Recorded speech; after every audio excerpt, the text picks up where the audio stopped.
एक बड़े से गांव में दो भाई रहते थे।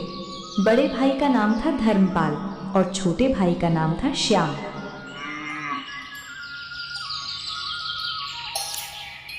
धर्मपाल के पास अपार धन दौलत थी। गांव में उसकी सबसे बड़ी हवेली थी। ऊंची दीवारें, बड़ा सा लोहे का फाटक, अंदर संगमरमर का फर्श और चारों ओर नौकर चाकर। उसकी पत्नी का नाम था कमला। कमला महंगी रेशमी साड़ियाँ पहनती, सोने के गहनों से सजी रहती। दोनों की जिंदगी ऐशो आराम से भरी थी। हर सुबह धर्मपाल बालकनी में खड़ा होकर चाय पीते हुए नौकरों को हुक्म देता, रामो, सुनो ध्यान से। गोदाम से आज ही 100 बोरी गेहूं शहर भेज देना। गाड़ी समय पर निकलनी चाहिए, जरा भी देर नहीं होनी चाहिए। सौदा बड़ा है, किसी तरह की लापरवाही बर्दाश्त नहीं होगी। जी मालिक, अभी इंतजाम करता हूँ। बोरी तौल कर गाड़ी में चढ़वा देता हूँ। समय पर शहर के लिए रवाना हो जाएगी। उनके घर में हर सुख सुविधा थी। बड़े बड़े कमरे, महंगे फर्नीचर, चांदी के बर्तन। लेकिन इस चमक के बीच एक ठंडापन भी था, रिश्तों में दूरी और मन में अहंकार। आज जरा आराम से बैठकर पूरा हिसाब किताब ध्यान से देख लीजिएगा। पिछले महीने का मुनाफा किसी भी हालत में कम नहीं होना चाहिए। अगर कहीं कोई कमी या गड़बड़ी रह गई हो तो अभी संभाल लीजिए, बाद में पछताना न पड़े। तुम बेफिक्र रहो। जब तक धर्मपाल इस कारोबार को संभाल रहा है, इस घर की तिजोरी कभी खाली नहीं होगी। घाटा हमारे हिस्से में नहीं आता। हम हमेशा फायदा करना जानते हैं। उसी गांव के दूसरे छोर पर मिट्टी की एक छोटी सी झोपड़ी में श्याम रहता था। उसकी पत्नी का नाम था राधा और उनके छोटे बेटे का नाम था गोपाल। श्याम बहुत गरीब था। उसके पास छोटा सा खेत था जिसमें फसल ना के बराबर होती थी। इसीलिए वो रोज सुबह काम की तलाश में निकलता। कभी खेत में मजदूरी, कभी ईंट भट्टे पर काम, कभी किसी के घर सामान ढोने का काम। उसकी कमीज कई जगह से फटी हुई थी, पैरों में घिसी हुई चप्पल, लेकिन चेहरे पर मेहनत की सच्चाई थी। सुनो गोपाल के पिताजी, घर में आटा बस थोड़ा सा ही बचा है। अगर आज भी काम नहीं मिला तो बच्चों को क्या खिलाएंगे? यही सोच सोच कर मेरा मन घबरा रहा है। सुबह से दिल में एक अजीब सी बेचैनी है।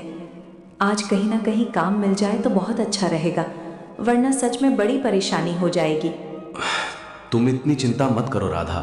ईश्वर ने चाहा तो आज मैं खाली हाथ बिल्कुल नहीं लौटूंगा। मैं जी जान लगाकर मेहनत करूंगा और काम ढूंढकर ही वापस आऊंगा। ऊपर वाला सब देख रहा है और मेहनत करने वाला कभी भूखा नहीं सोता। बस तुम हिम्मत बनाए रखो, सब ठीक हो जाएगा। एक दिन ऐसा आया जब श्याम को काम नहीं मिला। वो शाम को थका हारा खाली हाथ लौटा। झोपड़ी के अंदर चूल्हा ठंडा पड़ा था। गोपाल धीमी आवाज में बोला, माँ, बहुत भूख लगी है। सुबह से कुछ ठीक से खाया भी नहीं। पेट में जैसे चूहे दौड़ रहे हैं। आप जल्दी से कुछ खाने को दे दो ना। बस थोड़ी देर और रुक जाओ बेटा, मैं अभी कुछ बना देती हूँ। तुम चिंता मत करो, माँ तुम्हें भूखा नहीं सोने देगी। श्याम ने घर में देखा, बस मुट्ठी भर चावल बचे थे। उसने गहरी सांस लेकर कहा, आज तुम खिचड़ी ही बना लो। जो भी घर में बचा है उसी से काम चला लेते हैं। लेकिन कल मैं बाजार जरूर जाऊंगा। वहां जाकर कुछ बड़ा काम ढूंढूंगा ताकि घर की हालत सुधर सके। ऐसे कब तक छोटी मोटी मजदूरी से गुजारा करते रहेंगे। अब वक्त आ गया है कि कुछ बदलने की कोशिश करूं। उस रात तीनों ने थोड़ी सी खिचड़ी बांटी। पेट भरा या नहीं ये मायने नहीं रखता था, मायने रखता था एक दूसरे के लिए उनका प्यार।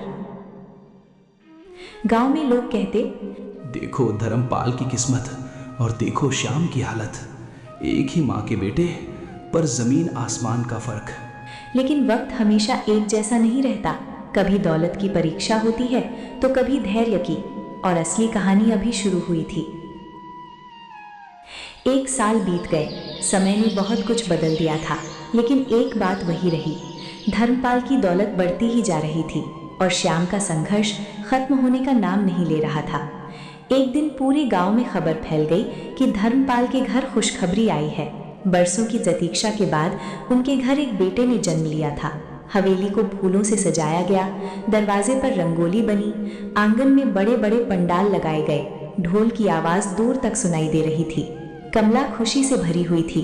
वो अपने बेटे को गोद में लेकर बार बार कहती, देखिए जी, हमारा वारिस आ गया है। अब हमारा नाम और भी ऊंचा होगा, लोग और इज्जत से हमारा जिक्र करेंगे।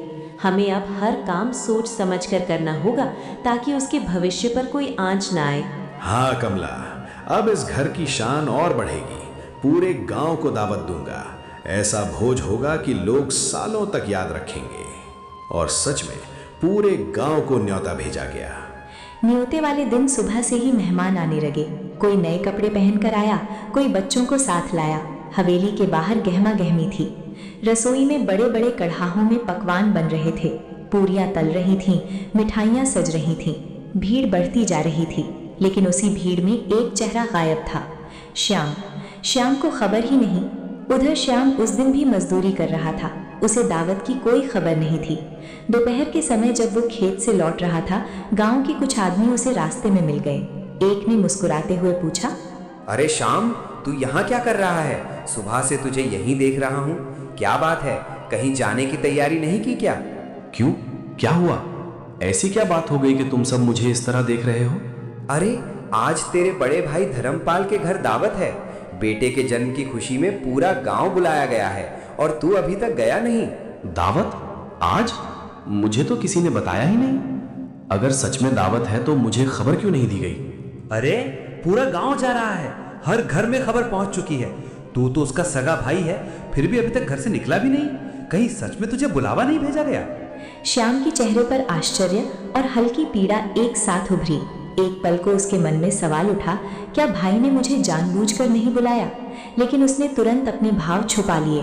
वो मुस्कुराने की कोशिश करते हुए बोला, अरे मैं तो बस काम खत्म करके ही जाने वाला था। सोचा पहले आज की मजदूरी पूरी कर लूं, फिर आराम से दावत में पहुंचूं। आखिर मेहनत भी जरूरी है ना। तुम लोग चलो, मैं अभी काम निपटाकर सीधे वहीं आता हूं। ठीक है, जल्दी आ जाना। आज तो बड़े ठाट से इंतजाम हुआ है। खाना भी बहुत स्वादिष्ट बना है। देर मत करना, वरना अच्छी चीजें खत्म हो जाएंगी। वे लोग आगे बढ़ गए। श्याम वहीं कुछ पल खड़ा रह गया। उसके मन में हलचल थी। वो जल्दी जल्दी अपने घर पहुंचा। राधा ने दरवाजे पर आते ही पूछा, आज इतनी जल्दी कैसे आ गए? रोज तो सूरज ढलने के बाद ही घर लौटते हो। सब ठीक तो है ना? कहीं काम पर कुछ परेशानी तो नहीं हुई? तुम्हें पता है, आज धर्मपाल भैया के घर दावत है। उनके यहाँ बेटा हुआ है और पूरे गांव को बुलाया गया है। अभी रास्ते में सब लोग उसी की बात कर रहे थे। बड़ा जश्न हो रहा है। हमें तो कोई बुलावा नहीं आया, न कोई खबर, न कोई संदेश। अगर सच में दावत है तो हमें क्यों नहीं बताया गया? शायद भूल गए होंगे। इतनी भागदौड़ और मेहमानों की भीड़ में हो सकता है हमारा नाम छूट गया हो। ऐसा भी तो हो सकता है कि बुलावा भेजा हो और हमें मिला ना हो। भूल गए? सगे भाई को कोई भूलता है क्या? इतने बड़े मौके पर अगर हमें खबर तक नहीं दी गई तो क्या ये सिर्फ भूल है? मुझे तो लगता है वे हमें बुलाना ही नहीं चाहते। शायद उन्हें हमारी जरूरत ही नहीं समझ आती। तुम मन छोटा मत करो। नहीं राधा, ऐसा मत सोचो। आखिर वो मेरा बड़ा भाई है, खून का रिश्ता है हमारा। इतनी भागदौड़ और मेहमानों के बीच सच में नाम छूट गया हो सकता है। हर बात को दिल पे मत लो, कभी कभी हालात भी वजह बन जाते हैं। बाबा, हम भी चलेंगे ना? वहाँ ढेर सारी मिठाई मिलेगी ना? मैं भी नए कपड़े पहनकर जाऊंगा और भैया को देखूंगा। श्याम ने बेटे की चमकती आंखों को देखा। उसकी मासूम उम्मीदों में इतनी सच्चाई थी कि श्याम के दिल की कसक और गहरी हो गई, जैसे किसी ने चुपचाप अंदर चोट कर दी हो। हाँ बेटा, हम भी चलेंगे। तुम तैयार हो जाओ, हम सब साथ में दावत में जाएंगे। श्याम ने घर के कोने से अपने बेटे का छोटा सा लकड़ी का झूला उठाया।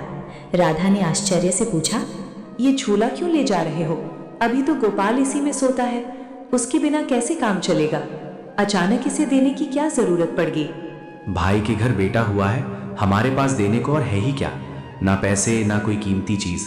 यही छोटा सा झूला है जो दिल से दे सकते हैं। बच्चे के काम आ जाएगा। कम से कम हमारी तरफ से एक स्नेह तो पहुंचेगा। लेकिन ये तो गोपाल का झूला है। उसने इसी में झूल झूल कर रातें काटी हैं। क्या सच में इसे दे देना ठीक होगा? बच्चे का झूला बच्चे के ही काम आएगा। हमारा गोपाला बड़ा हो रहा है, धीरे धीरे उसे इसकी आदत भी छोड़नी होगी। अगर ये किसी और नन्हे को सुकून दे सके तो इसमें बुरा क्या है? माँ, मैं बिना झूले के भी सो जाऊंगा। अब मैं बड़ा हो गया हूँ ना, मुझे इसकी जरूरत नहीं। आप ये चाचा के बच्चे मेरे छोटे भाई को दे दो, उसे अच्छा लगेगा तो मुझे भी खुशी होगी। श्याम ने साधारण कपड़े पहने, झूला सिर पर रखा। गोपाल उसके साथ चल पड़ा। रास्ते में ढोल की आवाज़ तेज हो रही थी। हवेली रोशनी से जगमगा रही थी। ऊंचे दरवाजे पर रंग बिरंगी झालरें लटक रही थीं। अंदर बड़े बड़े शहरों से आए अमीर मेहमान खड़े थे। किसी ने रेशमी शेरवानी पहन रखी थी, कोई सोने की घड़ी दिखा रहा था। हंसी मजाक, ऊंची आवाजें, चांदी के बर्तनों की खनक, हर तरफ शान ही शान थी। जैसे ही श्याम ने अंदर कदम रखा, उसका दिल तेजी से धड़कने लगा। उसके कंधे पर लकड़ी का छोटा सा झूला था, बदन पर साधारण जगह जगह से रफू की हुई कमीज, पैरों में घिसी चप्पल। उसके साथ गोपाल था, जो चारों तरफ आश्चर्य से देख रहा था। बाबा, यहाँ तो बहुत बड़े बड़े लोग आए हैं। सब कितने अच्छे कपड़े पहने हैं और कितनी चमक दमक है चारों तरफ। क्या हम भी अंदर जा सकते हैं? हाँ बेटा, तेरे चाचा बड़े आदमी हैं, उनके जान पहचान वाले भी बड़े लोग ही होंगे। लेकिन याद रखो, बड़ा इंसान कपड़ों या दौलत से नहीं, दिल से होता है। हम भी सिर उठाकर अंदर जाएंगे। लेकिन भीड़ के बीच खड़े होकर श्याम को लगा जैसे वो बहुत छोटा हो गया हो। आसपास खड़े लोग उसे ऊपर से नीचे तक देख रहे थे। कुछ की भौहें सिकुड़ गईं। वो एक कोने में खड़ा हो गया। मन में अजीब सी शर्म और घबराहट भर गई। क्या मुझे सच में आना चाहिए था? शायद राधा सही कह रही थी। तभी एक भारी आवाज उसके पास आई। ए भाई साहब, आप कौन हैं? पहले कभी देखा नहीं आपको यहाँ, जरा साफ साफ बताइए। श्याम ने देखा सामने एक अमीर सा दिखने वाला आदमी खड़ा था। चमकदार कपड़े, हाथ में सोने की अंगूठियां। वो आदमी फिर बोला, इतनी बड़ी दावत में सिर्फ खास मेहमान बुलाए गए हैं, आपको पहले कभी यहाँ नहीं देखा। किस तरफ से आए हैं आप? किसने बुलाया है? श्याम का गला सूख गया। हाथों की पकड़ झूले पर और कस गई।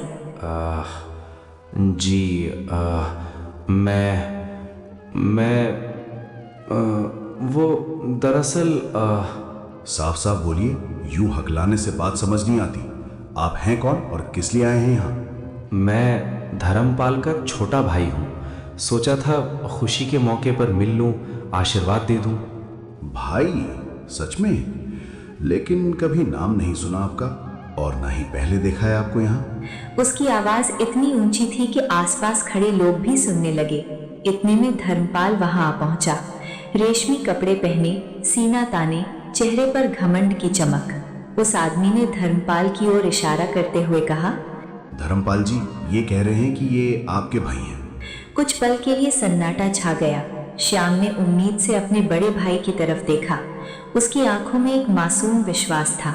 अब भाई मुस्कुराकर गले लगा लेगा, कहेगा, हाँ, ये मेरा छोटा भाई है। लेकिन धर्मपाल के चेहरे पर एक अलग ही भाव था।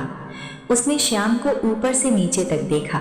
फटी कमीज, कंधे पर लकड़ी का झूला, पास खड़ा साधारण कपड़ों में बच्चा। धर्मपाल के चेहरे पर कठोरता आ गई। ये मेरा भाई? नहीं साहब, आप गलत समझ रहे हैं। ये मेरा भाई नहीं है।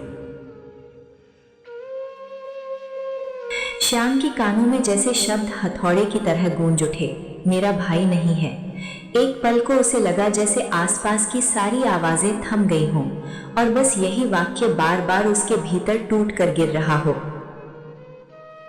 ये तो हमारे यहाँ काम करने वाला मजदूर है।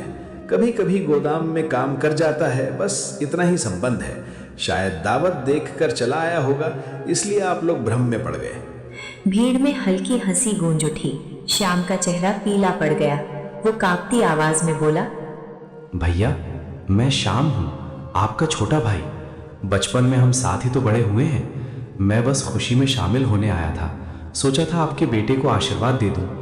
क्या आप सच में मुझे पहचान नहीं रहे? देखो, यहाँ बड़ी इज्जतदार सभा लगी है। शहर के नामी लोग बैठे हैं। कोई तमाशा खड़ा मत करो। अगर काम करना है तो कल गोदाम आ जाना, वहां बात कर लेंगे। लेकिन आज मेहमानों के बीच इस तरह की बातें मत करो, इससे मेरी प्रतिष्ठा पर असर पड़ता है। ओह अच्छा, हमने तो समझा कोई करीबी रिश्तेदार होंगे, इसलिए पूछ लिया। गलती हो गई हमसे। हमारे रिश्तेदार भी हमारी तरह ही इज्जतदार और हैसियत वाले हैं। बिना बुलावे कोई भी यूं अंदर नहीं आ सकता। ये शब्द तीर की तरह श्याम के दिल में लगे। बाबा, चाचा हमें पहचान क्यों नहीं रहे? श्याम के होंठ सूख गए। वो कुछ बोल न पाया। उसने झूले को धीरे से जमीन पर रखा। मैं तो बस बच्चे के लिए ये झूला लाया था, सोचा काम आ जाएगा। मेरा बेटा इस साधारण लकड़ी के झूले में झूलेगा क्या? उसके लिए तो खास मखमल का झूला तैयार हो रहा है, समझे आप? हमें किसी चीज की कोई कमी नहीं है, ये सब अपने पास ही रखो, यहां इसकी जरूरत नहीं पड़ेगी। श्याम ने सिर झुका लिया, उसकी आंखों में आंसू आ गए। ठीक है मालिक। उसने भैया नहीं कहा, बस मालिक कहा।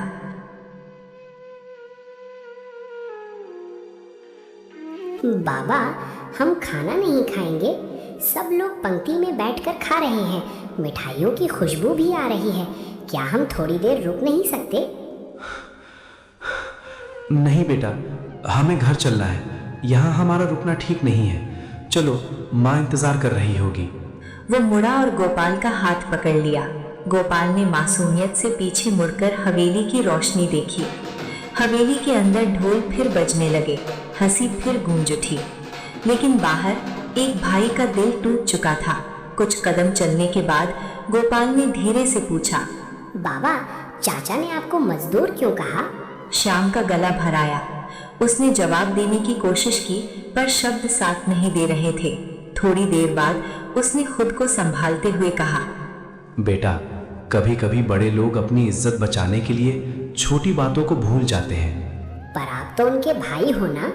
हाँ बेटा, मैं उनका भाई हूँ, पर शायद वो अब मेरे नहीं रहे। उसकी आवाज टूट गई। वो रास्ते के किनारे बैठ गया, चेहरे को दोनों हाथों में छुपा लिया। वर्षों का दबा हुआ दर्द आंसुओं में बह निकला। बाबा, रो मत, मैं बड़ा होकर बहुत अमीर बनूंगा, फिर कोई आपको मजदूर नहीं कहेगा। नहीं बेटा, अमीर बनना जरूरी नहीं, अच्छा इंसान बनना जरूरी है। चलो घर चले, तुम्हारी माँ इंतजार कर रही होगी। राधा दरवाजे पर खड़ी थी। जैसे ही उसने श्याम का चेहरा देखा, सब समझ गई। उसने पूछा, क्या हुआ? श्याम अंदर आकर झूला कोने में रख दिया, बैठ गया।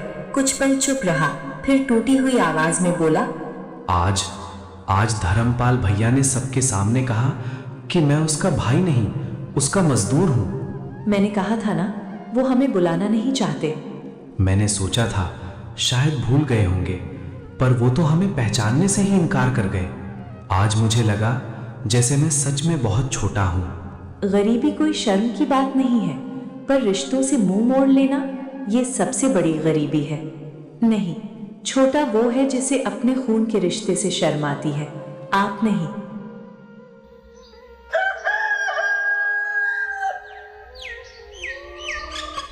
अगली सुबह धर्मपाल की हवेली में अब भी पिछली रात के बर्तन पड़े हुए थे।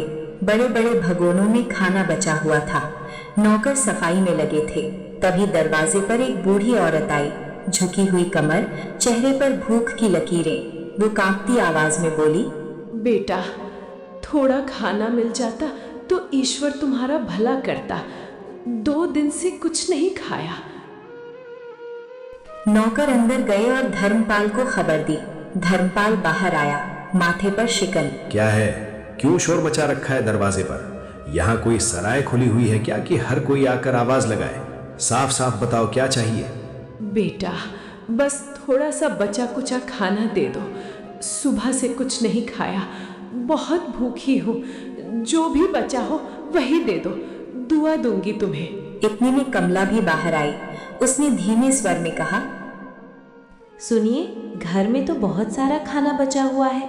इतने मेहमानों के जाने के बाद भी काफ़ी कुछ बाकी है। फेंक देने से तो अच्छा है किसी ज़रूरतमंद को दे दीजिए। किसी के काम आ जाएगा तो दुआ ही मिलेगी और बरकत भी बनी रहेगी। तुम बीच में मत बोलो, हर बात में टोकना जरूरी है क्या? ये कोई भंडारा लगा है क्या यहाँ? जो भी आता है हाथ फैलाकर खड़ा हो जाता है। बेटा, मैं भीख नहीं मांग रही, बस भूख लगी है। इंसानियत के नाते थोड़ा सा अन्न मांग रही हूँ ताकि पेट की आग शांत हो जाए। चलो यहाँ से, अभी के अभी हट जाओ मेरी नजरों से, वरना नौकरों से कहकर भगा दूंगा। फिर मत कहना कि चेतावनी नहीं दी। बूढ़ी औरत की आंखों में आंसू आ गए। वो जाते जाते बोली, बेटा, घमंड मत कर, वक्त बदलते देर नहीं लगती। आज जो तेरे पास है वो कल किसी और के पास भी हो सकता है। इंसान की असली पहचान उसके धन से नहीं, उसके व्यवहार से होती है। इसलिए ऊंचा उड़, पर इतना भी मत उड़ कि जमीन और लोग ही दिखाई देना बंद हो जाए। धर्मपाल के घर से अपमानित होकर वही बूढ़ी औरत गांव के दूसरे छोर की ओर चली गई। धूप तेज थी, कदम लड़खड़ा रहे थे, लेकिन उसके चेहरे पर एक अजीब सी शांति थी। कुछ देर बाद वो श्याम की झोपड़ी के सामने पहुंची। उसने धीमी आवाज में पुकारा, कोई है बेटा? जरा दरवाजा तो खोल दो। मैं कब से यहाँ खड़ी हूँ, शायद मेरी आवाज अंदर तक नहीं पहुँच रही। बस एक पल के लिए सुन लो। राधा बाहर आई। उसने बूढ़ी औरत को देखा, थकी हुई, पसीने से भीगी, आंखों में विनती, मां जी अंदर आइए, बैठिए। श्याम भी बाहर आ गया। बूढ़ी ने कांपते हाथ जोड़ दिए। बेटा, थोड़ा सा खाना मिल जाता तो। सुबह से कुछ भी नहीं खाया। पेट की आग अब सहन नहीं हो रही। मैं ज्यादा नहीं मांग रही, बस 2 निवाले मिल जाए तो दुआएं देती चली जाऊंगी। माँ जी, ये भी कोई पूछने की बात है? आप बैठिए। राधा, जल्दी से जो भी बना है ले आओ।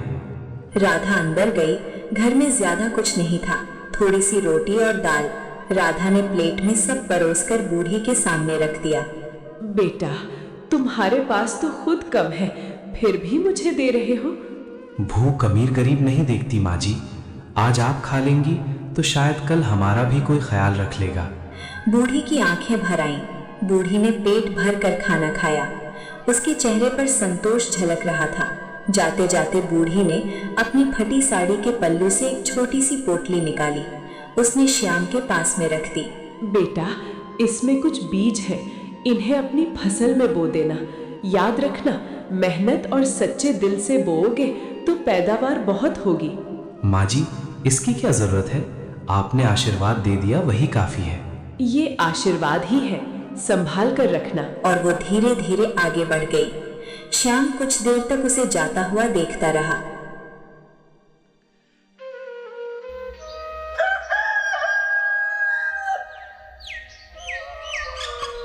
अगले दिन श्याम ने अपनी छोटी सी जमीन पर फिर से काम शुरू किया।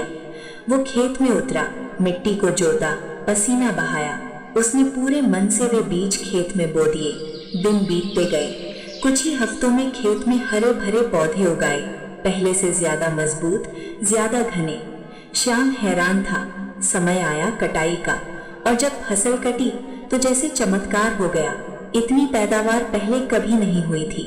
अनाज के ढेर लग गए, बोरों पर बोरे भर गए। श्याम की आंखें नम थीं। धीरे धीरे श्याम ने अनाज बेचना शुरू किया।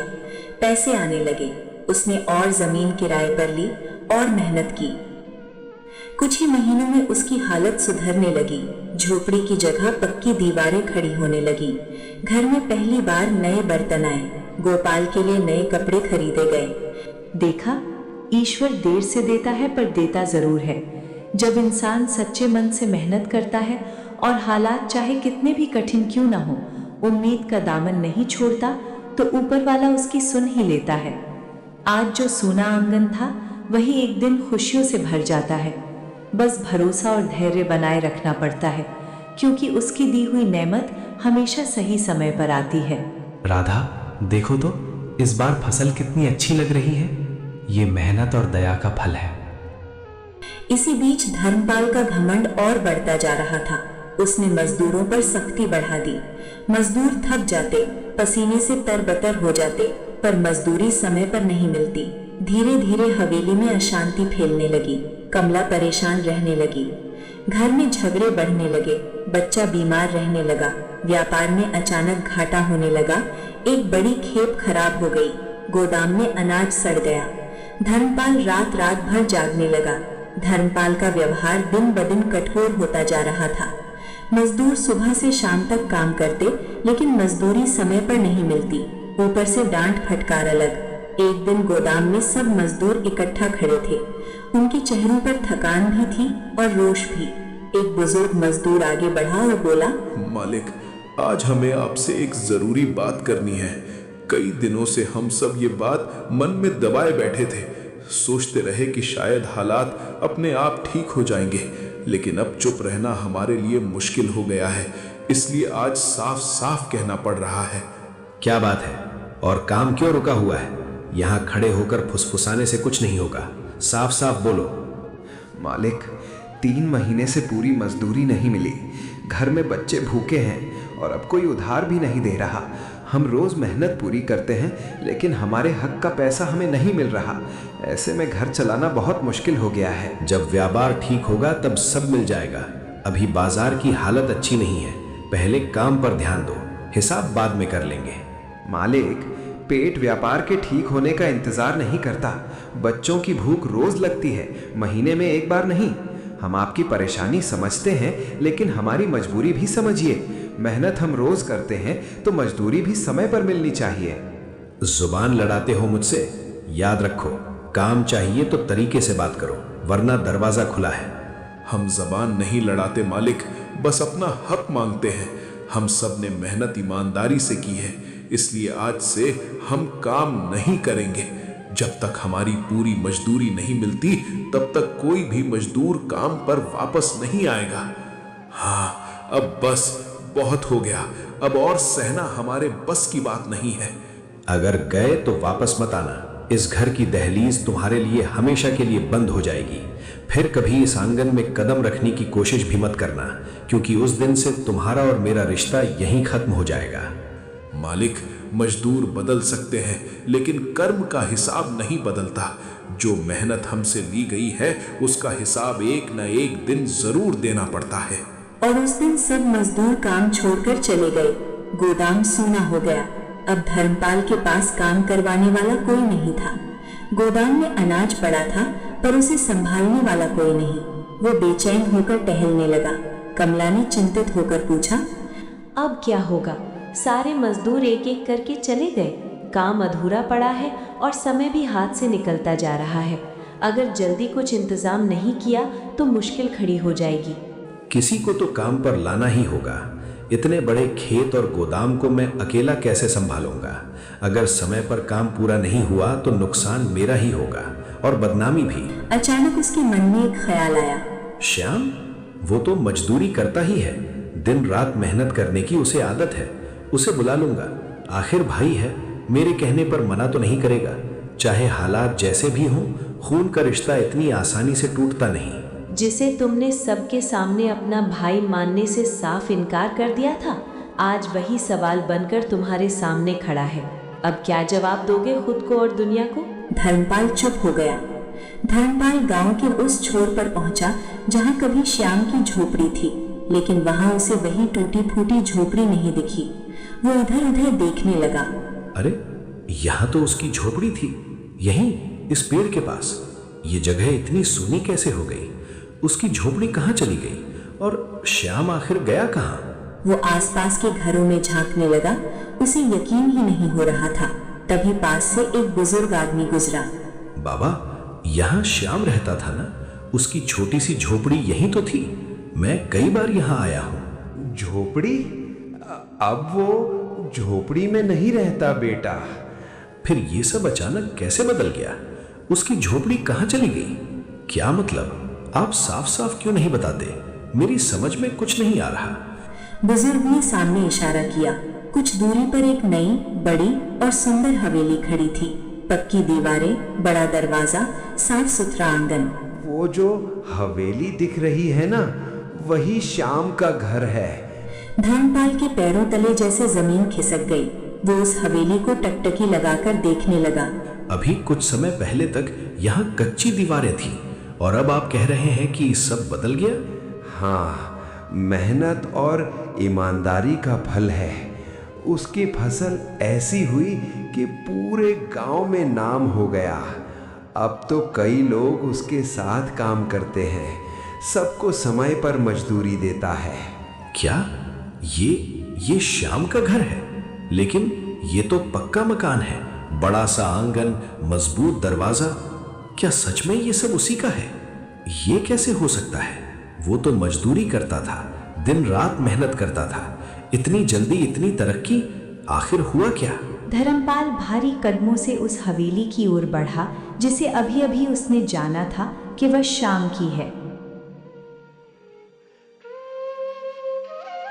कुछ ही क्षण बाद श्याम आंगन में आया। जैसे ही उसकी नजर धर्मपाल पर पड़ी, उसके चेहरे पर आश्चर्य और फिर सच्ची खुशी झलक उठी। भैया आप अंदर आइए, इतने दिनों बाद आए हैं। उसकी आवाज में कोई कटुता नहीं थी। धर्मपाल कुछ पल चुप रहा।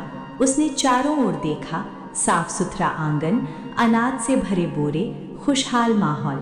श्याम, ये सब कैसे हुआ? मैं समझ नहीं पा रहा कि तुम्हारी जिंदगी में इतना बड़ा बदलाव अचानक कैसे आ गया। आइए बैठिए, सब बताता हूँ। दोनों आमने सामने बैठे। श्याम ने विस्तार से बताया कैसे बूढ़ी माँ उसके घर आई, कैसे उसने उन्हें खाना खिलाया, कैसे उन्होंने बीज दिए और कैसे उसकी फसल चमत्कार की तरह लहलहा उठी।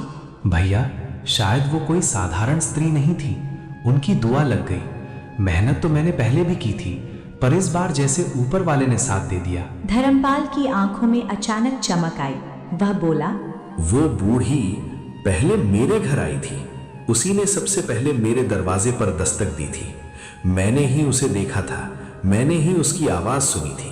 आपके घर? हाँ, उसने मुझसे भी खाना मांगा था।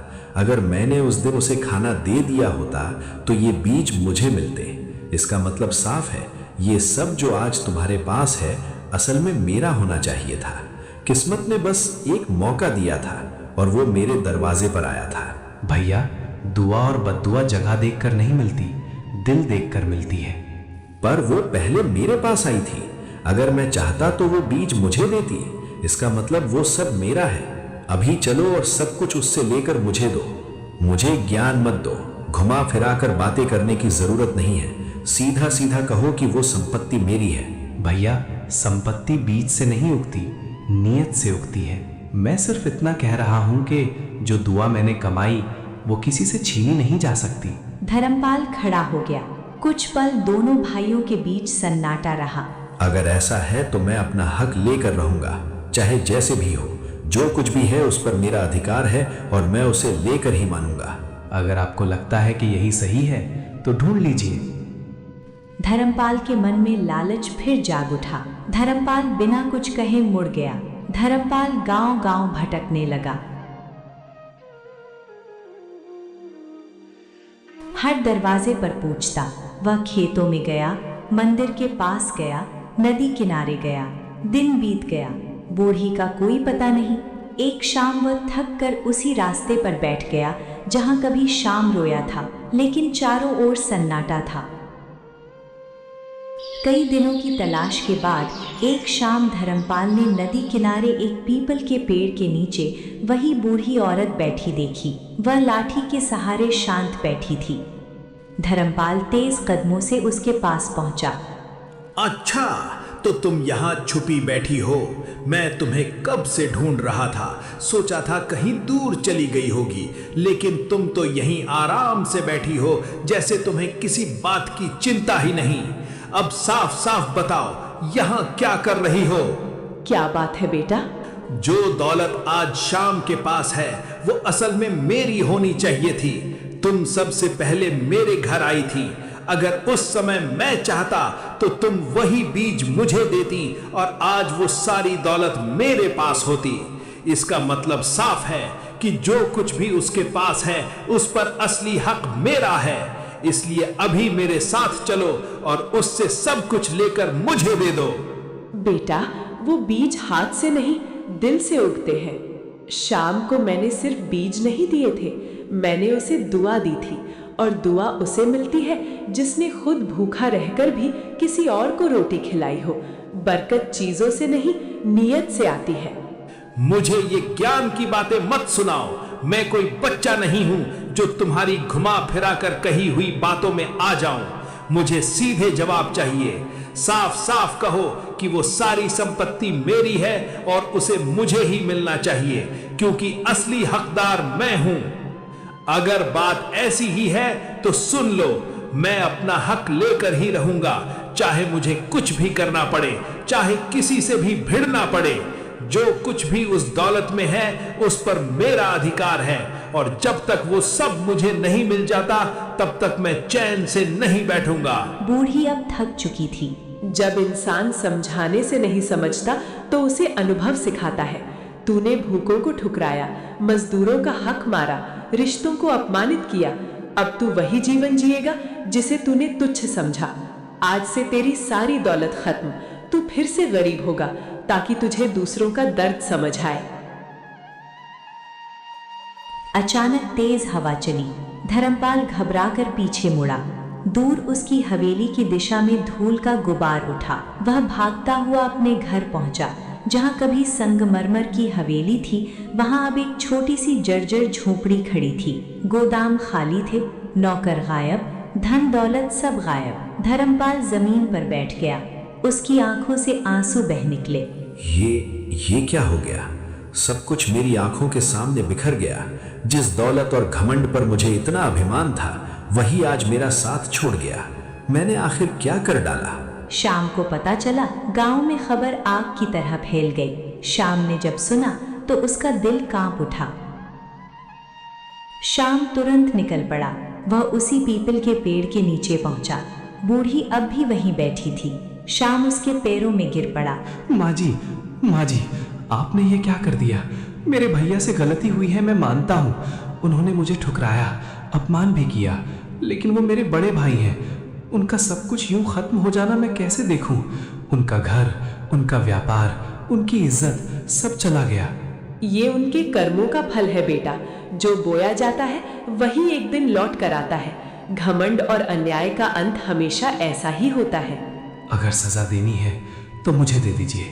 उनकी जगह मैं सब सह लूंगा। मैं छोटा हूँ, मुझ पर जो बीतेगी सह लूंगा, पर उन्हें यूं टूटते हुए मत देखिए। उनका अभिमान टूटा है, अब दिल भी टूट जाएगा। तू अब भी उनके लिए रो रहा है, जबकि उन्होंने तुझे सबके सामने अपना भाई मानने से इनकार कर दिया था, तेरे आत्मसम्मान को ठेस पहुंचाई थी। भाई कभी पराया नहीं होता माँ जी।